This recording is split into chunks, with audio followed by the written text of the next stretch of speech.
Boa noite a todos e a todas. Bem-vindos aí à nossa webinar de hoje. Nós estamos com a nossa colega, amiga, Antônia Thalita Lopes Silveira. Ela é engenheira agrônoma, formada no Instituto Federal do Ceará, no campus Rio do Norte, com mestrado em fitopatologia pela Universidade Federal de Lavras, em Minas Gerais. Atualmente, ela é aluna do doutorado no programa de fitopatologia da UFLA. Está trabalhando no centro de detectação como analista, né, de vírus, e atua na área de virologia vegetal e biologia molecular. É com muita satisfação, um prazer, e eu deixo a palavra agora com Thalita. As perguntas podem ser feitas pelo chat, né, ou ao final da apresentação, quem quiser, a gente abre o microfone e, de forma sucinta, a gente deixa aí falar. Você, Thalita. Tá bom, então. Boa noite a todos, né? Gostaria de agradecer o convite que o Cleilson propôs, né? E eu topei, né, de cara. É uma honra, né, sempre voltar a casa, né? O NESA foi onde eu tive a maior parte da minha formação e foi onde eu descobri a paixão que eu tenho pela pesquisa e me encaminhou para onde eu estou hoje, né? Fiz o mestrado e agora o doutorado. Então, a proposta do professor Cleilson é a gente falar um pouco sobre a indexação de vírus. Então, eu fiz uma apresentação mais no sentido de um bate-papo, né, para a gente entender um pouco como é que é, e no finalzinho eu vou falar algumas aplicações que a gente utiliza, né, como eu trabalho como analista do Centro de Indexação de Vírus de Minas Gerais, então, o que geralmente é a nossa demanda, né, no laboratório. Então, espero que vocês fiquem à vontade para perguntar, tá bom? E o que eu puder responder, estarei disponível para responder, né, as perguntas de vocês. Então, pessoal, desculpa. Eu montei a apresentação aqui nesses 4 tópicos, né? Vou falar um pouquinho sobre os vírus, né? Porque às vezes nem todo mundo tem esse conhecimento. Falar da indexação em si, né? E a importância e aplicações eu vou trabalhar junto, certo? Esses tópicos. Qualquer coisa, Cleio, você me dá um retorno se o microfone ou a internet falhar, tá bom? Ok. Então, pessoal, como a gente sabe, as plantas, elas são acometidas, né, por patógenos, podem também ocorrer desequilíbrios nutricionais, e a gente também tem as pragas. Nessa apresentação, eu não vou adentrar as pragas, tá? Vou só uma introduçãozinha para a gente chegar aos vírus em si. Então, a gente tem os fungos, né, que geralmente facilita a sua detecção no campo, quando geralmente eles têm sinais, então fica mais fácil de você detectá-los, né, você vê o sintoma, e com o tempo, esses sinais, né, que muitas vezes é um micélio, é um esporo do fungo, você consegue identificá-lo, e facilita, né, você saber qual é quem está causando essa doença na planta. Nós também temos as bactérias, né, que geralmente geralmente apresentam sintomas, onde você pode ver um halo amarelo, né, ou então pode vir acompanhado de uma murcha, ou então de uma podridão, né. Nós também temos um micro-organismo que acomete as plantas, que são os fitonematóides, né, que geralmente você não consegue ver, e nós temos o exemplo dos nematóides de galha, que quando você puxa, né, na raiz, ele tem essa formação de galhas, então facilita muito o diagnóstico, né, a diagnose, nesse momento no campo. Por que eu estou falando isso, gente? Porque quando a gente está em prática no campo, é muita informação influenciando no visual da planta, né? Então, com o tempo, né, não é uma coisa que a gente adquire assim, né? É com o tempo que a gente vai aprendendo a distinguir. E a gente também tem outro fitomicroorganismo que são os vírus, né? E microorganismo que acomete as plantas, que é o foco de hoje, né? Para mim falar de indexação de vírus, eu preciso falar um pouquinho para vocês sobre o que são os vírus, né? Então, os vírus, eles estão na natureza, né? Tem várias teorias da sua evolução, como ele utiliza, né, o aparato celular para se multiplicar e enganar a célula a seu favor, né? E assim a gente começa a visualizar os seus sintomas na planta, porque ele vai enganando a planta, vai consumindo, né? Vai utilizando o seu maquinário e a planta vai parando de trabalhar para ela mesma, né? Fotossintetizar, crescer, desenvolver, gerar flores e frutos. Então, aqui eu trouxe para vocês algumas imagens, né, de plantas com sintomas virais, e eu queria chamar a atenção porque é uma coisa que acontece muito, você não saber identificar se realmente é uma virose ou uma deficiência nutricional, porque geralmente a maioria das viroses, ela tem esse mosaico, né, como vocês estão vendo nessa foto que está maior, e geralmente o mosaico, ele lembra um pouco deficiências, como essa foto a seguir aqui, né? Aqui é uma folha de café, deficiência de um micronutriente. Então, é muito confuso, né? Você diferenciar uma virose e uma deficiência, ou então outras doenças, como eu mesmo aconteceu comigo, pessoalmente, no mestrado, eu tive que fazer, o meu projeto era um levantamento, né, em doenças de alface. Então, quando você chega no campo, é mais complicado você saber distinguir no olhar. Então, o intuito é esse, né? Eu quero que vocês lembrem que a planta, né, nem sempre, quando vocês forem buscar, como é que eu posso dizer, tentar descobrir o que é que está acometendo aquela planta no campo, que vocês vejam todas as possibilidades. Pode ser um fungo? Pode. Pode ser uma bactéria? Pode. Pode ser um nematóide? Pode. Pode ser deficiência nutricional? Pode. Mas também pode ser um vírus, né? Tadinho dos vírus, eles são muito esquecidos. Geralmente, aqui na UFLA, nós temos uma clínica fitossanitária e a gente o pessoal recebe amostras de produtores.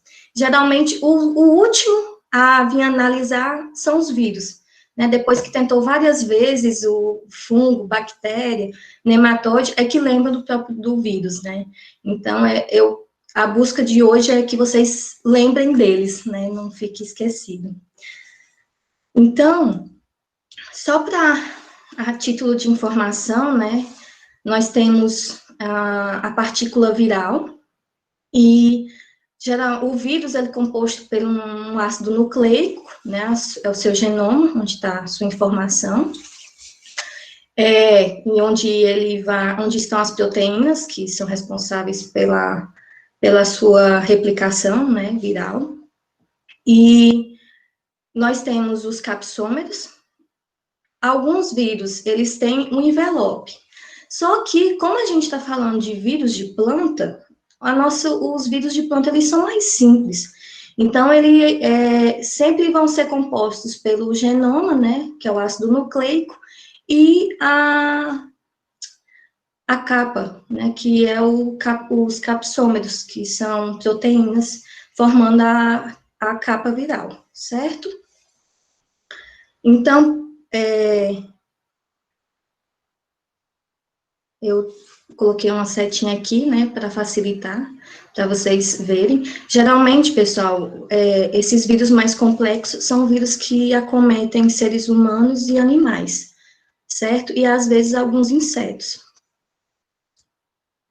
Então, nessa pequena introdução, quando o Cleilson me sugeriu indexação de vírus, Eu vou ser sincera para vocês que eu cheguei aqui na UFLA, comecei a ajudar fazendo análises, mas nunca me passou pela cabeça por que indexação de vírus, né? Por que essa palavra, indexação de vírus?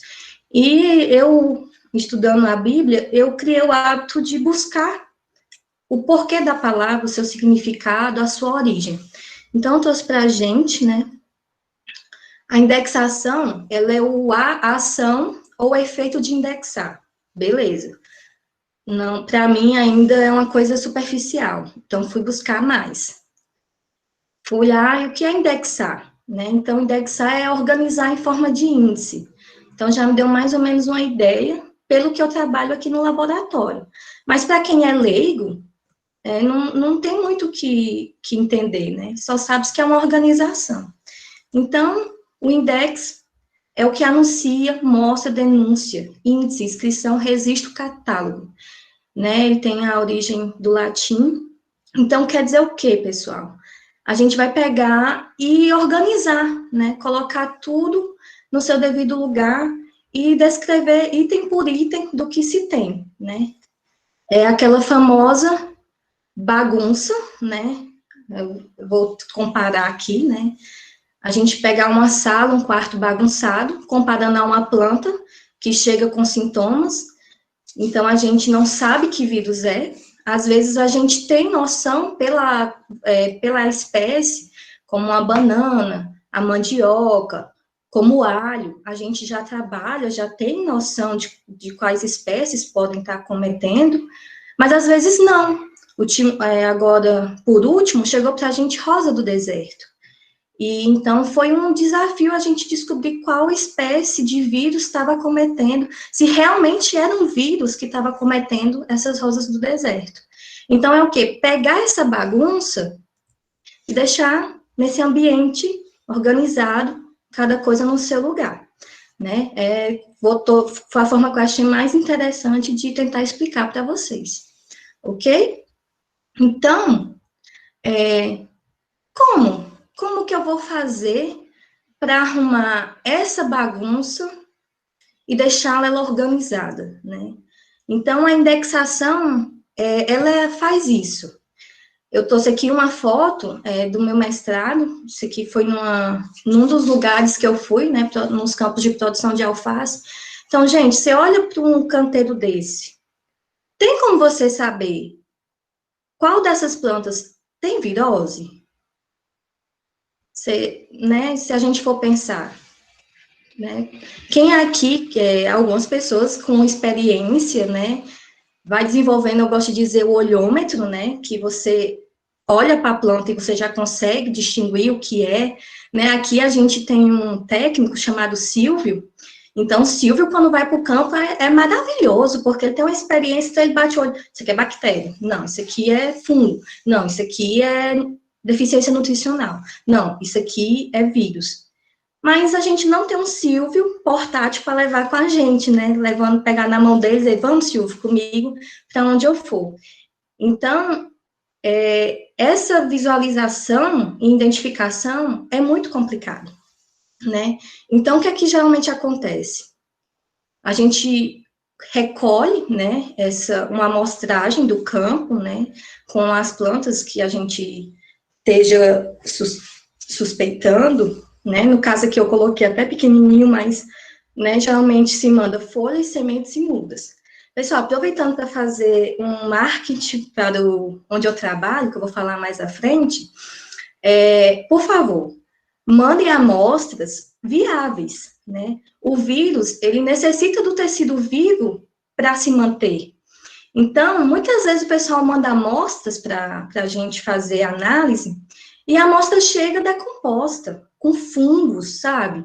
Então, você teve todo um trabalho de coletar, né? E chega que a gente não pode fazer nada, porque o tecido degradado, a gente não tem mais como dar um resultado confiável. Muitas vezes não tem nem como fazer uma análise. Então, quando vocês forem mandar amostras para análise, vocês atentem à questão de tempo que vai ficar nos correios, a forma como vocês embalam, para que não ocorra isso e não perca a amostra de vocês, né? Nem sempre as pessoas conseguem ter aquela amostra ali pronto, né? Então, às vezes se perde. Então, é isso.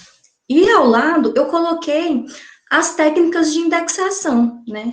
Que é o quê? Inocular ou enxertar plantas indicadoras, tem a sorologia e nós temos também as técnicas moleculares.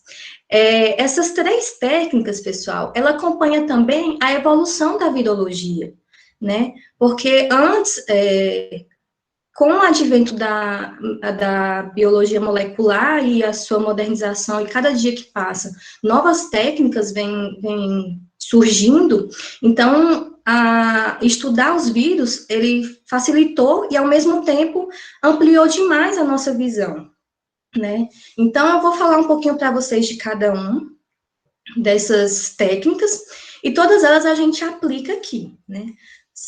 Eu vou falar logo para mim não esquecer, né? Como o Cleus falou, eu sou analista do Centro de Indexação de Vírus, né? Sou aluna do doutorado e ajudo nas análises. Então, a gente trabalha com essas 3 técnicas. A primeira, pessoal, é inocular ou enxertar em plantas indicadoras. Então, o que são plantas indicadoras? Elas são plantas, pessoas, que elas... eu vi aqui um comentário, então vou aproveitar enquanto a gente está aqui na pauta. Deixa eu voltar aqui. O ideal seria que, ao invés de colocar em saco plástico, colocasse em sacos de pão, né? Porque com saco plástico, às vezes o pessoal amarra. E essa amarração, né, acaba criando um pouco de um ambiente favorável para os fungos, né? Então, tem patógeno que fica lá esperando a oportunidade. Então, por isso que chega, como é que eu falei? Com fungos, né? Então, que viessem em sacos de pão, né?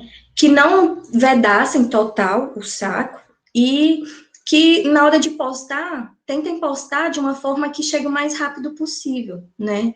Um Sedex, alguma coisa assim, porque demora muito. A gente já teve, aproveitando o gancho aqui, né? Às vezes a gente fica com dó das amostras. Eu, sinceramente, como analista, eu fico com dó quando chega e a gente não pode fazer nada. Então, a gente viu, né, quando a gente conversa com algumas pessoas e a gente sugere que o saquinho de pão e mandando o mais rápido possível, enviando essas amostras o mais rápido possível, a gente consegue que ela chegue aqui em bom estado. Porque quando ela ainda tem algumas partes verdinhas ou em transição, a gente ainda consegue coletar. Mas às vezes chega totalmente degradada e oxidada. Então, a gente não consegue fazer, infelizmente. Continuando aqui, espero que eu tenha respondido a sua pergunta. Então, vamos lá.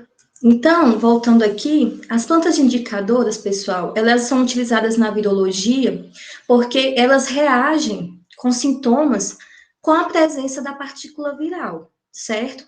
Então, a gente tem essas plantas, né, em casa de vegetação, a gente tem um rapaz aqui, que é um anjo da guarda, que eu costumo dizer, que é o Carzinho.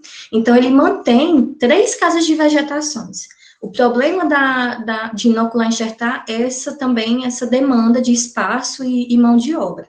Então, essas plantas indicadoras, quando a gente inocula o vírus, elas vão reagir com sintomas específicos, certo? E como é que eu vou saber isso, pessoal? Pesquisa, certo? E né, já são muitos anos, né, tendo essas pesquisas, então tem vírus, né, algumas espécies de vírus que esses sintomas já são muito bem trabalhados, já sabem quais são os sintomas em cada planta indicadora, entendeu? Tipo assim, tem um vírus que eu vou inocular numa mão, ele vai me dar uma lesão necrótica, outra vai me dar um mosaico, outra vai me dar um clareamento de nervura. Então, isso tudo a gente encontra, né, na internet, né, em artigos e em livros. Então, só voltando aqui, ela também é um artifício utilizado para diferenciar se tipo, tem alguma espécie, né, às vezes tem alguma indicadora que consegue diferenciar espécies virais, né, diferentes espécies, como também estirpes, né, isso vai variar muito. Estirpes, pessoal, a gente fala quando o vírus, ele sofre mutações, certo? Então, ele tem algumas mutações e ele consegue se manter com essa mutação e acaba propagando, multiplicando na natureza. Então, essas plantas indicadoras nos auxiliam, né? Principalmente atualmente, aqui eu coloquei um GIF de como é que a gente faz o processo de inoculação. Rapidinho aqui, né?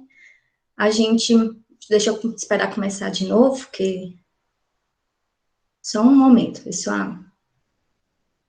Aqui é minha colega de laboratório, a Jéssica. Essas imagens a gente tirou de um trabalho do mestrado dela, né? Onde a gente tinha que filmar, gravar uma técnica, né? Então, a gente tirou foto, aproveitei e fiz um GIF para ficar mais rapidinho, né? Para a gente ver. Então, a gente pega o tecido vegetal doente, né? Macera ele numa solução, né? Com pH 7, coloca o carborundo na planta, né? Que vai fazer microlesões e passa essa solução, né? Com a partícula viral e depois lava, né? Tirando o excesso do carborundo e leva para a casa de vegetação. E aí a gente espera, com o tempo, se a nossa amostra tiver realmente vírus, ela vai nos dar sintomas. E aqui eu trouxe alguns sintomas característicos, né, de quando a gente tem vírus, né, a planta está a partícula tá infectada com algum vírus. A primeira foto, pessoal, né, do lado esquerdo de vocês, no meu tá esquerdo, não sei o de vocês, né, superior, no canto superior esquerdo, a gente tem um sintoma. Eu trouxe só alguns sintomas característicos, tem mais, mas para não ficar muito extensivo, a gente tem mosaico, né? Um pouco de mosaico, e nós também temos um pouco de necrose.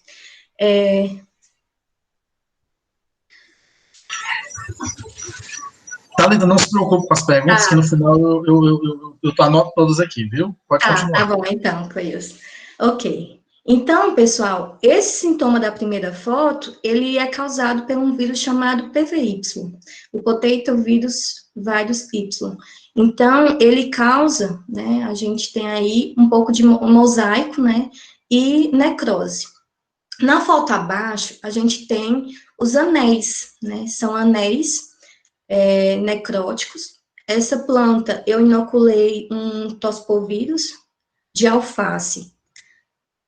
Na foto superior, do lado direito, nós temos o quenopódio, que está com lesões locais, cloróticas, ok? E algumas plantas dão lesões locais necróticas.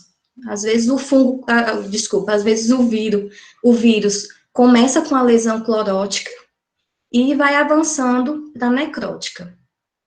Na segunda foto, pessoal, a gente tem algumas deformações foliares, como também a gente um sintoma muito característico, a nervura ela para de crescer, né? E o tecido continua a crescer.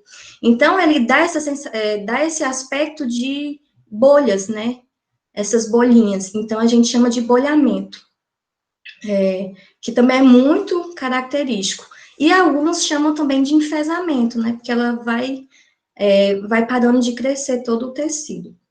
Isso vai variar de vírus para vírus, certo, pessoal? É muito vasto os sintomas que os vírus dão, né? Às vezes são vários sintomas em uma única folha. E na terceira foto, a gente tem o clareamento de nervuras. Vocês conseguem ver a diferença? Não são as nervuras principais, vocês têm que se atentar às nervuras secundárias, né, que geralmente elas estão bonitinhas, quase da cor da folha, né, então, isso também é um sintoma viral, ok? Então, pessoal, Isso é um dos processos que a gente tem. Atualmente, aqui no laboratório,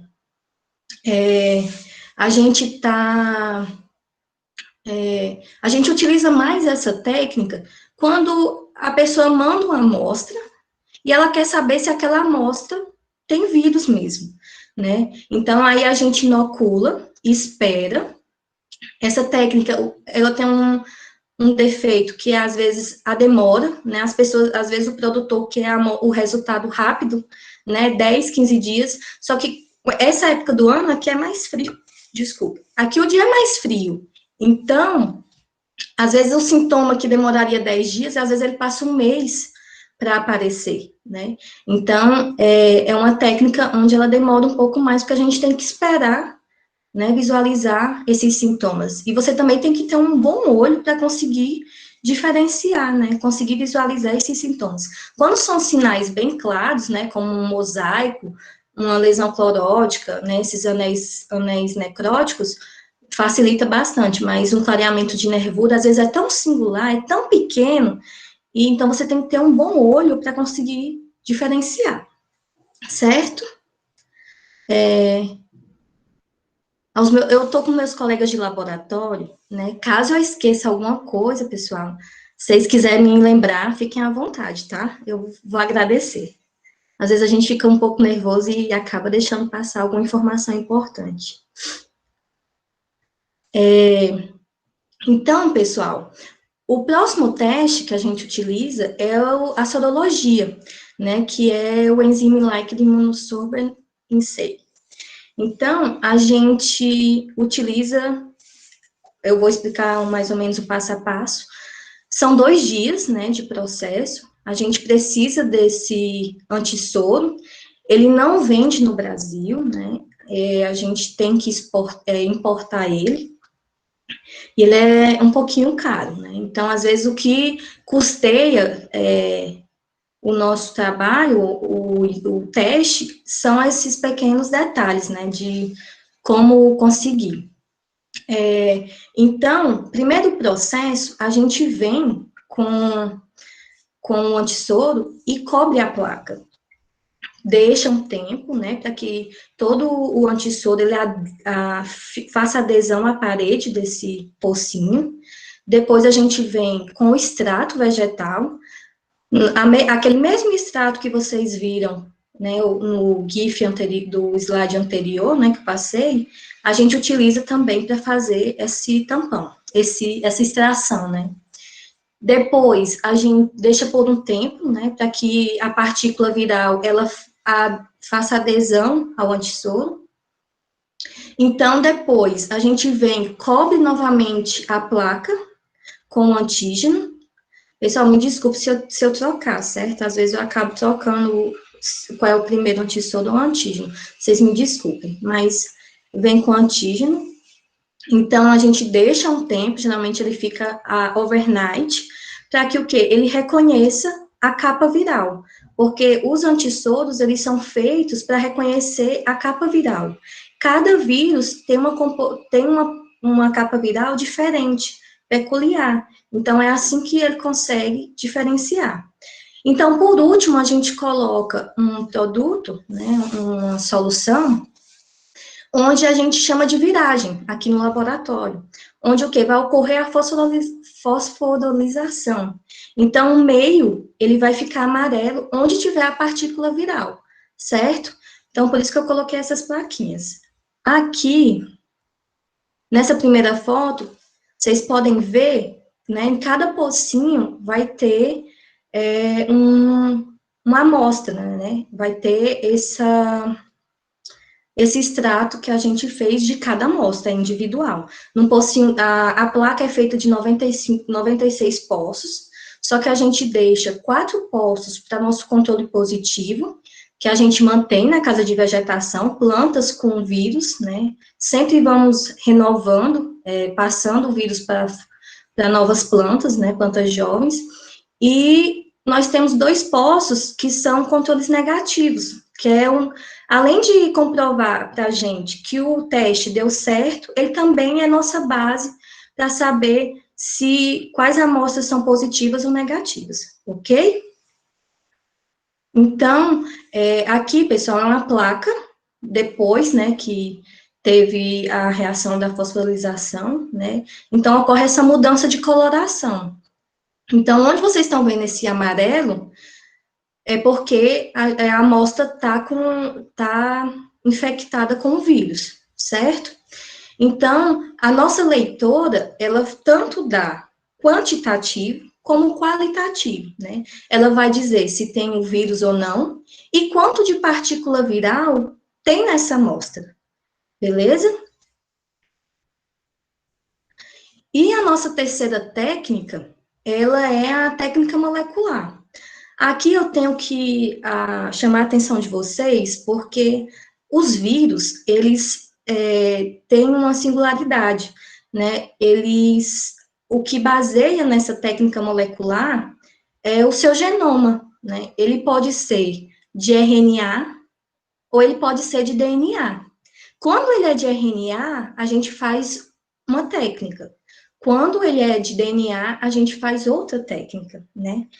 Então, a gente vem, né, para o próximo slide, onde eu vou falar um pouquinho para vocês. As duas técnicas que a gente utiliza é a RT-PCR e a PCR. A gente faz RT-PCR, pessoal, quando o nosso vírus é de RNA, né, de RNA.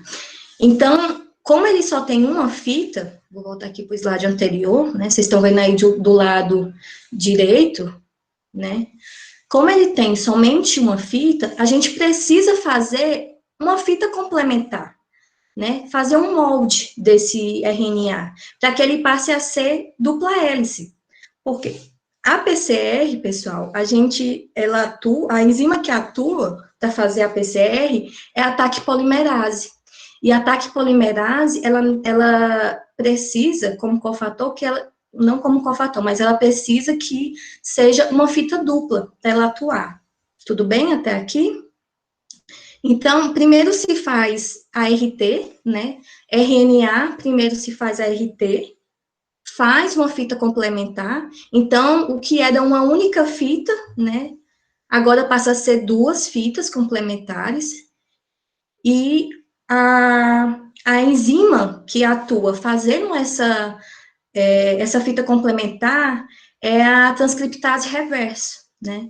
Então, ela vem fazendo esse molde. Quem dá início a esse molde, a gente tem que utilizar um prime reverso, né? A gente tem os primes que são iniciadores. Eles vão lá, se ligam à região específica da qual eu procurei no genoma e desenhei, né? Peguei uma região geralmente conservada, então, eu desenhei, ele vai lá, se encaixa no genoma, e ele é o iniciador, e assim a enzima, ela faz essa fita molde, ok? Depois que eu faço a RT, é que eu vou fazer a PCR, né? Então, eu vou utilizar os primes reverso e complementar, ou Ford reverso. O Ford vai ser sempre no sentido 3 linhas, 5 linhas, né? E o reverso, ele vem na 5 linhas, 3 linhas.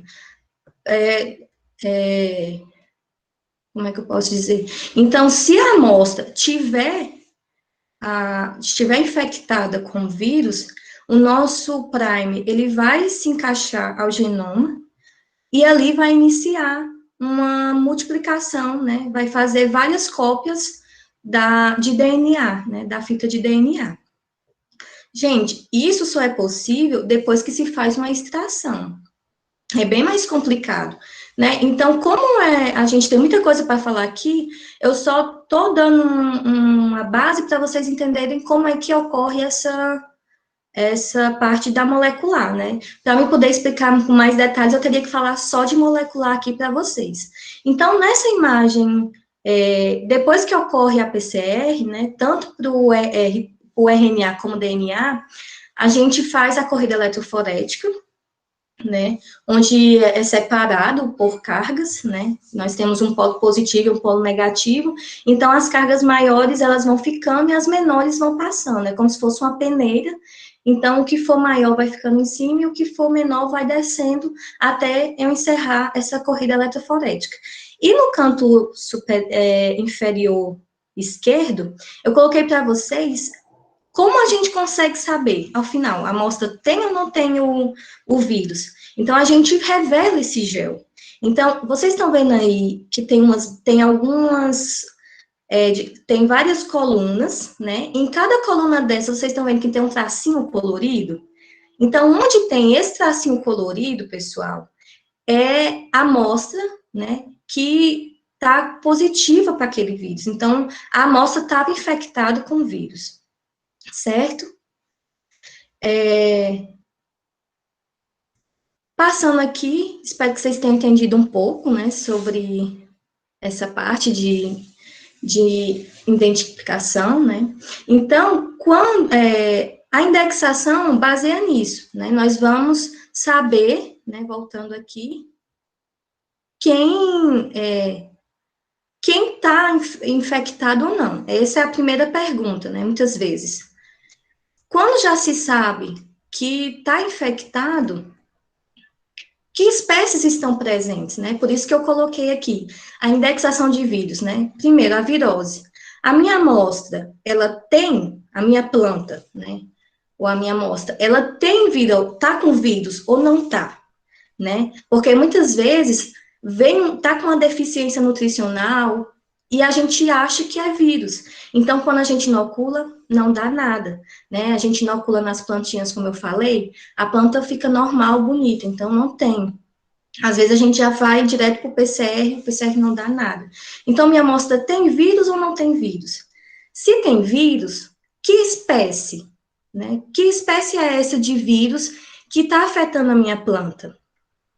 Então, muitas vezes, pessoal, no campo, a gente tem infecções mistas, né? Ou seja, a gente tem não só um vírus, a gente tem mais de um vírus, né? Às vezes a gente tem vírus diferentes, de famílias diferentes, de gêneros diferentes, certo? Então, outra coisa que é importante a gente considerar é uma espécie presente ou ausente no país, porque às vezes a gente tem amostras que o pessoal importa uma semente, importa uma muda, e antes de colocar no campo, ela tem que passar por uma análise, né, para saber se ela está infectada com alguma doença ausente no país, né, porque senão, aqui no laboratório, a gente teve relatos, né, eu ainda não peguei nenhuma amostra assim, mas a gente já teve relatos de um trailer ficar inteiro no porto porque ele estava contaminado com uma virose ausente, né, no país. Então, imagina o prejuízo, ok? E outra questão, a que a gente tem que pensar, sanidade de mudas e sementes, né? Porque aqui é uma demanda do nosso laboratório, né? A gente é um laboratório credenciado com o Renasem, então a gente atende, né, a nossa demanda maior, o cargo-chefe do centro de indexação, é atender produtores de batata semente e mudas de banana, né, sempre, semanalmente, a gente sempre está recebendo amostras, né, então eles precisam desse laudo, dessa avaliação, para que eles possam comercializar o seu material, certo? E a gente também recebe, pessoal, amostras para bancos e coleções, né? Bancos de germoplasmas e coleções de planta, né? Então, tem até o Hermínio aqui, né, presente. A gente sempre está recebendo amostras da Embrapa, geralmente mandioca e banana, e a gente faz essas análises, ok? Então, por isso que eu coloquei no quadrinho amarelo que a indexação de vírus é identificação e quantificação. Por quê? Como a indexação, a gente organizar, diagnosticar o que é que nós temos naquela amostra, então a gente precisa saber que espécies nós temos e quais são, né? Em quais são. Então, tipo, a gente recebe 20 amostras de banana, né?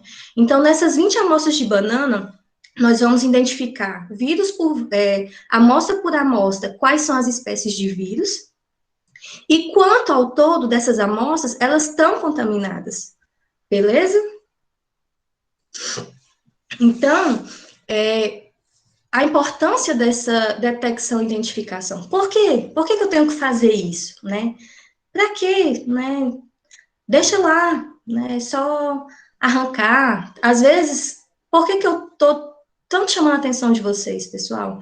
Porque às vezes a gente vê o pessoal teimando, né? Tipo, teimando em qual sentido?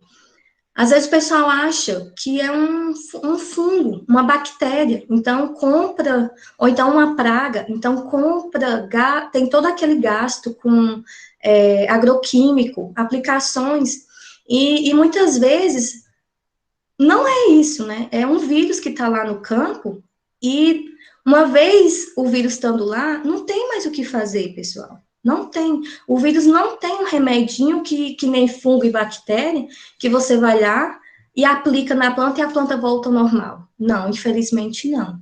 Então, essa detecção e identificação é muito importante para que você tenha tomadas de decisões assertivas na sua produção, né? Então, eu identificando a espécie, eu posso ver se ela é transmitida por algum inseto. Então, eu posso trabalhar o controle da minha doença no inseto. Eu posso utilizar plantas indicadoras na minha produção para me mostrar como que tá, se está presente ou não, né? Então, só um momento, pessoal.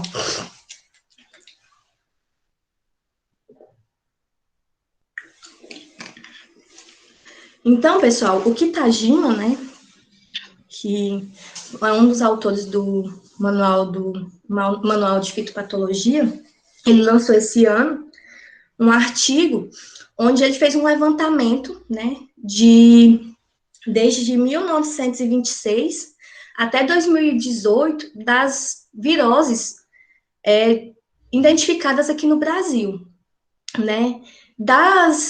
Desses tantos de artigo que ele tem, né, que ele fez o levantamento, 345 espécies de planta, pertencentes a 74 famílias, são infectadas naturalmente por vírus. Olha a quantidade, né? É uma quantidade muito grande de espécies, né, pessoal? E nessa quantidade de espécies foram encontradas 213 espécies de vírus, né, pertencentes a 57 gêneros e 22 famílias, onde nas famílias de planta, a principal família são as fabáceas, né? E de vírus, a gente tem o gênero Begomovírus e Potivírus, certo?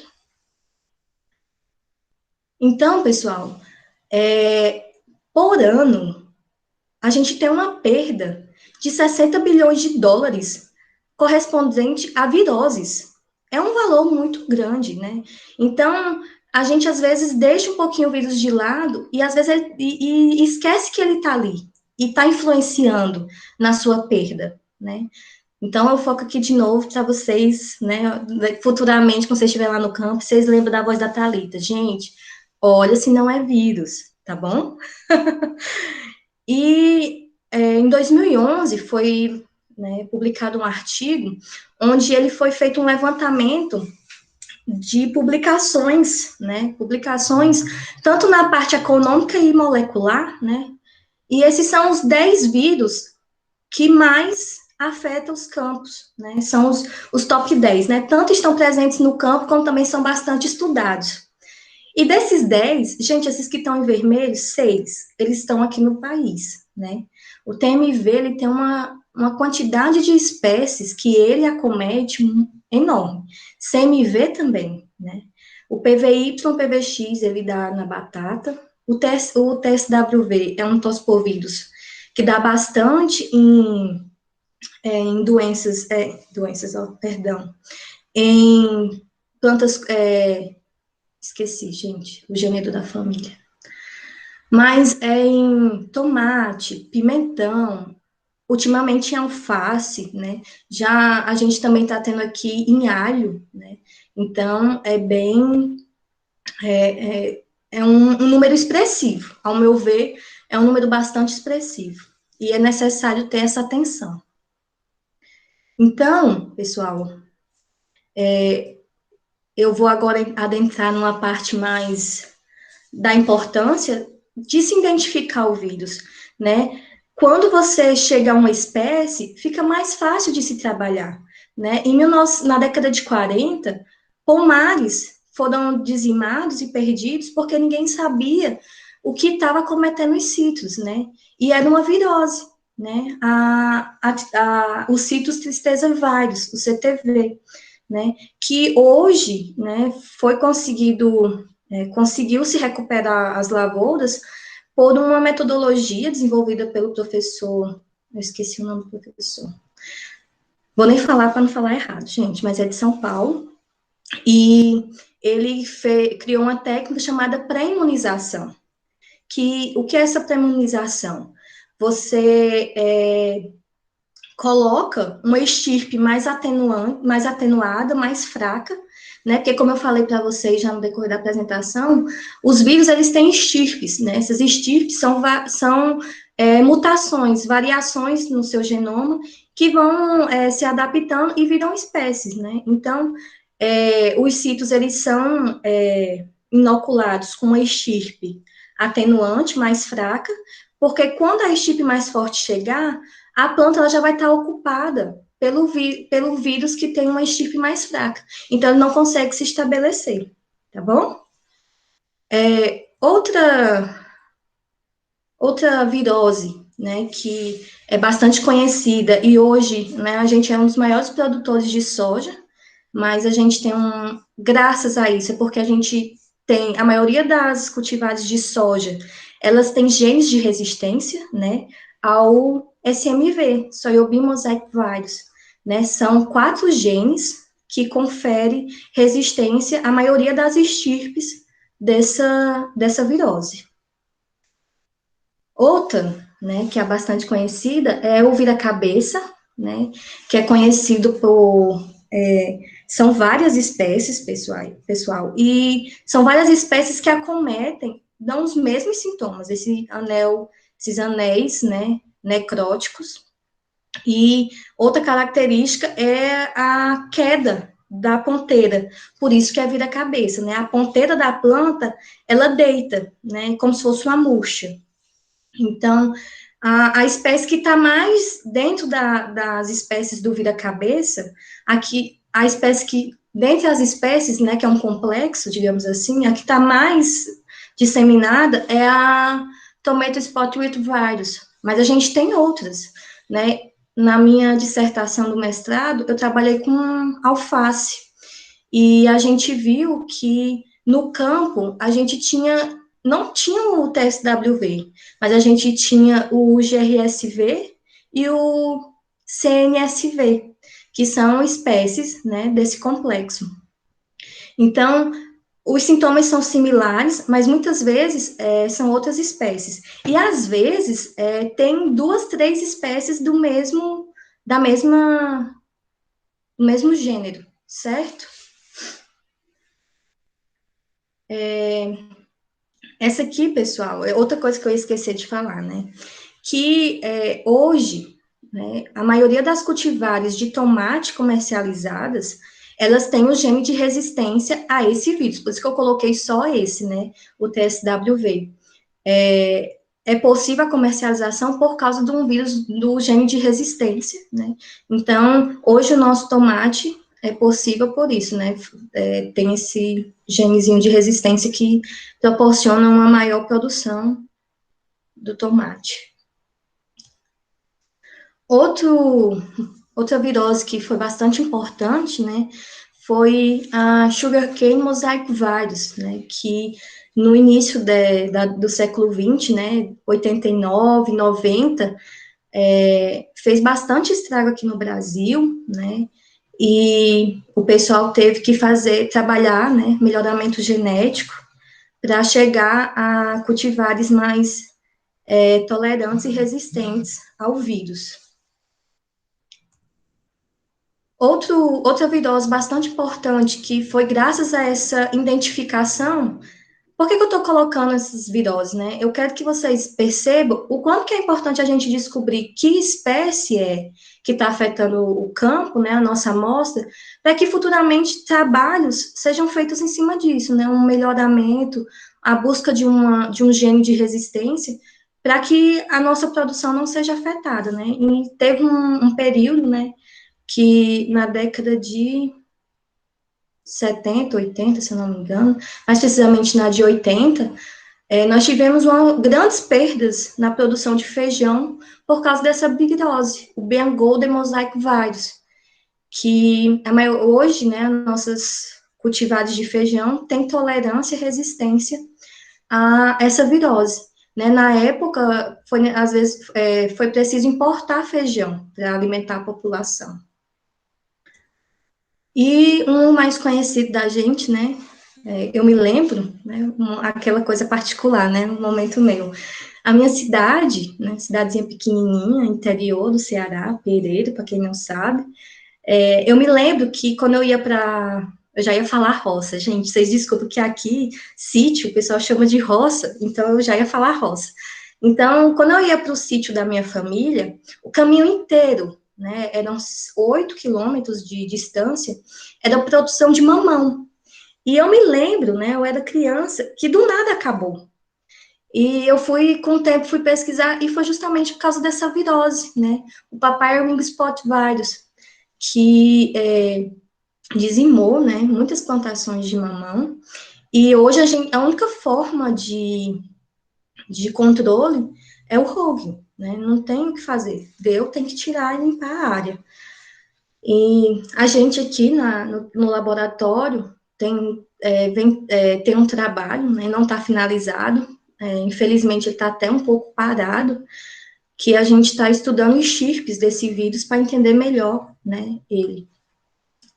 Por que eu mostrei esse tanto de virose, pessoal? Eu quero mostrar para vocês que essa identificação da espécie, ela é essencial, né?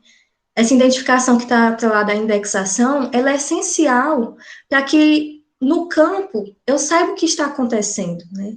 Eu sabendo que espécie de vírus eu tenho no campo, eu posso tomar decisões, né? Eu posso fazer um controle do inseto vetor, se esse vírus for por inseto vetor. Eu posso fazer uma retirada de plantas, como é que eu posso dizer? Eu esqueci o termo, gente. De plantas que elas brotam, né, no campo, e elas são hospedeiras, né? A gente chama de hospedeiras secundárias, né? Para que você possa retirar também essas plantas. E também retirar as próprias plantas que estão infectadas, porque não tem o que fazer. Virose é um trabalho preventivo, ou então você vai lá e retira. Não tem como fazer uma cura, né? A não ser que você queira ficar lá, né, fazer a planta de estimação e ficar cuidando dela com carinho, mas saiba que uma hora ela vai definhar, né? Vocês tenham bem consciência disso. E por isso que eu coloquei esse slide. Como eu vou fazer o controle? Né? Já que você coletou, mandou a amostra para a gente aqui, e a gente identificou que tem um vírus. Então, como é que você vai fazer? Né? Então, a partir dessa informação, é a sua tomada de decisão para ter a sua produção continue, né, firme e forte, ou não, né, que ela decaia, e você tenha que trabalhar, ou às vezes até abandonar a área, porque às vezes acontece isso, né, o pessoal acaba abandonando a área, não tem o que fazer. Então, o preventivo seria o quê, pessoal? Seria evitar, né, a entrada do patógeno na área, e utilizar plantas resistentes e tolerantes à virose ou a doenças. Isso para tudo, né? Digamos assim, né? Tanto para pragas como para doenças. Ao meu ver, como agrônomo, acho que o preventivo, se a gente puder, dê atenção ao preventivo, né? Porque às vezes o curativo já passou, então às vezes não dá tempo mais recuperar. Né? Às vezes sim, às vezes não. Aquela famosa resposta, depende. Né? Tudo depende. E por que eu também coloquei esse slide? Porque para chamar também outra demanda que nós temos aqui no laboratório, que a gente sempre recebe, sempre, é a parte de sanidade, né? Mudas e sementes com uma sanidade boa para ser comercializada. Então, nós somos um laboratório, né, o Centro de Indexação de Minas Gerais. Gente, no Brasil, só tem 5 laboratórios credenciados ao MAPA, né?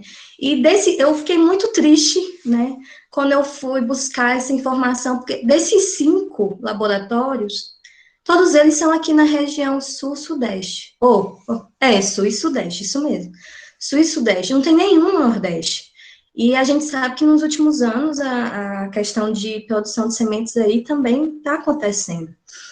Então, quem sabe alguém aí tem uma luz, uma ideia e monta aí um laboratório, né, para essa demanda. Então, o nosso laboratório, ele é credenciado, né, tem Renasem, ao MAPA. Além de receber amostras de mudas e sementes, a gente também recebe amostras de viroses suspeitas, né, com vírus quarentenários. E o que eu ia falar que eu esqueci? A gente também como é que fala, gente? Esqueci. Nós somos vinculados ao Inmetro, né? Então, a gente tem essa qualidade e esse respaldo, porque também a gente é credenciado ao Inmetro, ok? Então, só para falar aqui um pouquinho, as demandas maiores aqui no laboratório, pessoal, é batata semente e mudas de banana. Então, pela instrução, e são várias instruções normativas, né? Se por acaso vocês forem trabalhar em algum lugar que queira produzir sementes, vocês têm que entrar no site do Ministério da Agricultura, no MAPA, e ver qual a instrução normativa que vai regir a espécie que vocês querem trabalhar. Aqui, eu peguei a da batata, então, é obrigatório ter análise para esses 4 vírus, né? O PVX, o PVY, o PLRV e o PVS, né? Então, o pessoal que produz aqui, né, na região, manda para o nosso laboratório e a gente faz as análises, né? Existe uma porcentagem, eu não vou entrar em detalhes, porque não vem ao caso, existe uma porcentagem para que essas sementes, né, batatas sementes, sejam comercializadas, né? Outra demanda para a gente também, bastante, né, semanal, a gente recebe, nós temos em mudas de banana. Então, a gente faz 2 vírus, o Banana Streak Virus e o Cucumber Mosaico Vari, né, o BSV e o CMV. Também regido pela Instrução Normativa 46. Bom, pessoal, eu acho que finalizou o tempo, que eu falei demais, desculpa, vai dar 1 hora só. E eu finalizei a apresentação, se vocês quiserem, se um dia precisarem, né, tem o Centro de Indexação de Minas Gerais, faltou o vírus, desculpem, né, fica aqui na Universidade Federal de Lavras, no Departamento de Fitopatologia, esse é o telefone e o e-mail. E o meu e-mail, caso algum dia vocês precisem de alguma coisa. É isso. Ok, Thalita, obrigado. Certo? Tem algumas perguntas aqui no chat, alguns parabéns, certo? A pergunta do Paulo Ernesto, eu tinha anotado aqui, às 18h18, ele perguntou justamente se você já respondeu sobre a amostra, né? Sobre como enviar as amostras. Uhum. Ok. Depois ele pergunta se você acha diferença no uso do carborundo ou selite para inoculação. Olha, eu nunca usei o selite, só o carborundo, então não tem como, não vou poder te responder essa pergunta, porque eu nunca usei o outro, só o carborundo.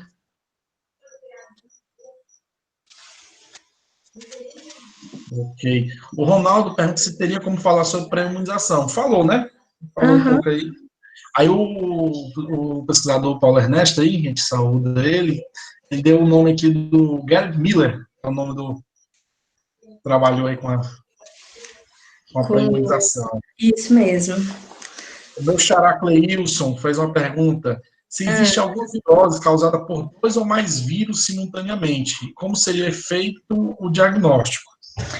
Sim, é como eu falei, os toxpovírus é um complexo, né? Geralmente são várias espécies. Infelizmente, não tem como utilizar a planta indicadora, porque quando você inocula, os sintomas são os mesmos, de todas as espécies. Então, a gente tem que partir para a técnica de RT-PCR. Somente pela RT-PCR a gente vai conseguir fazer essa identificação e identificar cada espécie de vírus na planta.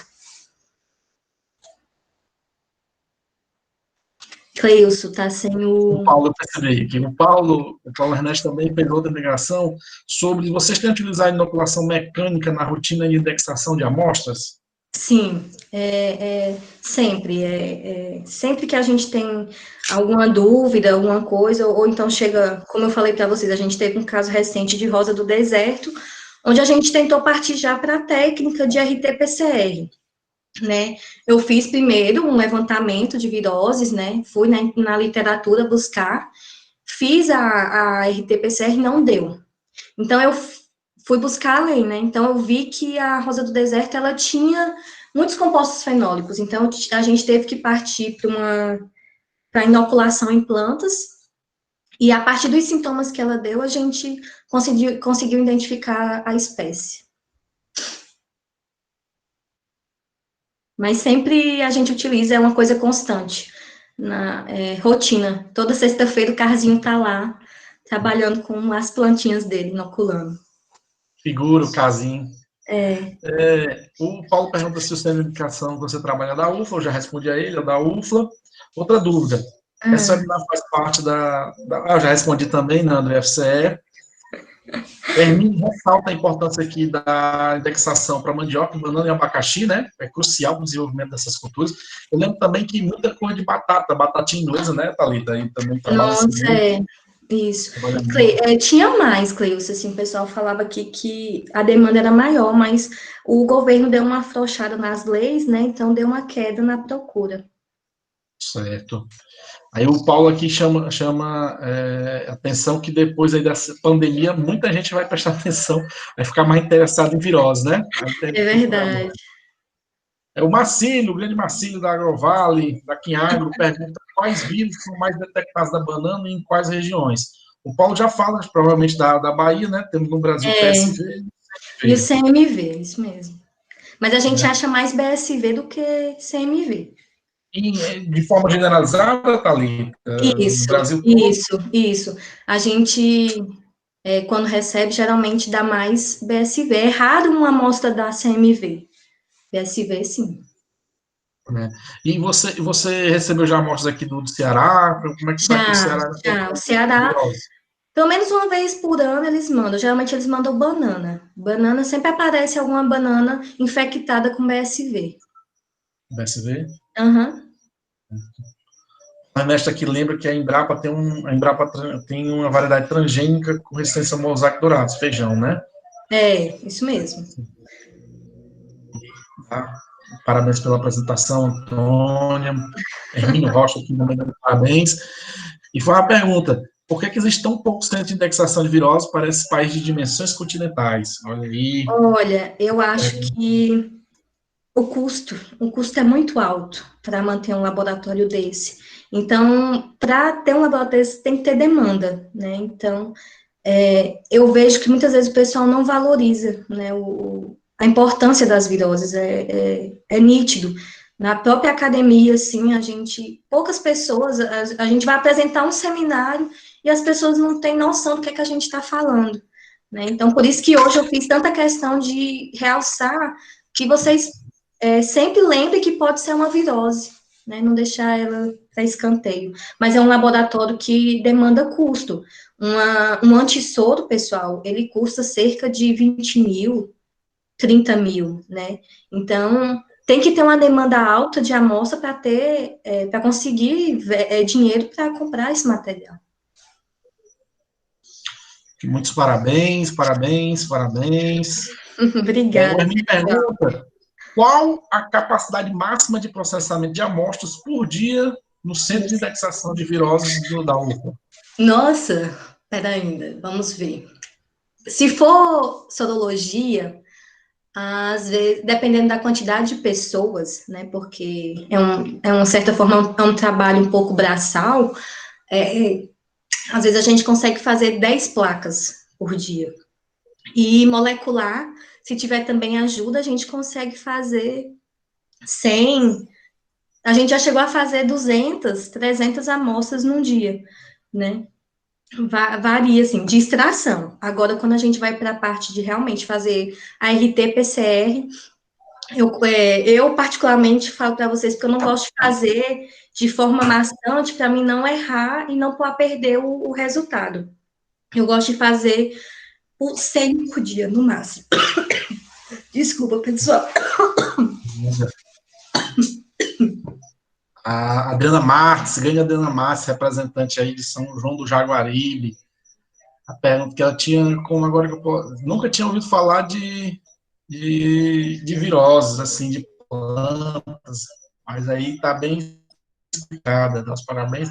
Darliane, fazer revelo online, Leonardo Taus, grande Leonardo Taus, não tem essa eloquência que o Leonardo Taus para fazer a apresentação, Thalita, viu? Você me desculpa.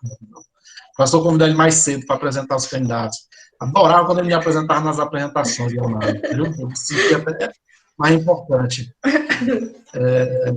O pessoal, o Paulo Ernesto fala que tem mais de 2.000 viroses já relatadas em plantas aqui, viu? O professor Paulo, não sei se é no Brasil, no mundo. Não sei se ele ainda está na sala.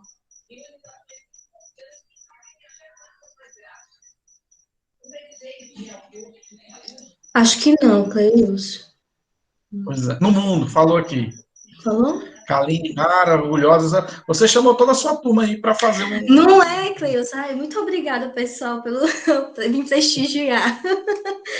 Fiquei muito feliz com a presença de todo mundo. Saudades, viu? Nossa, faz uma falta esse dia a dia da turma junta. Nós que nos sentimos orgulhosos de você estar aí na UFLA, desenvolvendo seu trabalho, viu? Junto aí com o pessoal que está aí, Maria, Ana Maria, o Alex, o Cleito, né? Já tá Jailma também, né? O pessoal todo aí que está em Minas Gerais, saiu daqui do nosso um futuro show. Já é, muita satisfação mesmo, a gente fica orgulhoso aí. E assim, o Hermínio sabe, melhor do que ninguém, o carinho que a gente tem pela UFLA, que essa potência que é a UFLA, né? Universidade Federal de Lavras. Eu, quando saí aqui do UFC para fazer meu mestrado lá na UFLA, eu fiquei encantado. Né? Eu nunca imaginei que ia haver um canto tão bonito no mundo, como é Lavras, né? Assim, é lindo, gente. É uma cidade que te abraça, né? Porque eu me lembro, né? Eu não sei se você se lembra que eu não queria vir, porque eu tinha medo. Eu tinha medo de 3 coisas, gente. Vou ser sincero pra vocês. Passar fome, nunca passei fome, né? Que esse pão de queijo é uma benção e também, ao mesmo tempo, um desespero na vida da gente. Preconceito, né? Por ser nordestina e o pessoal aqui abraçou, né? Nunca passei por nada embaraçoso. E não dá conta do serviço, né? Porque a gente fica com medo de passar vergonha, né? Mas até agora, por enquanto, eu acho que não passei, não.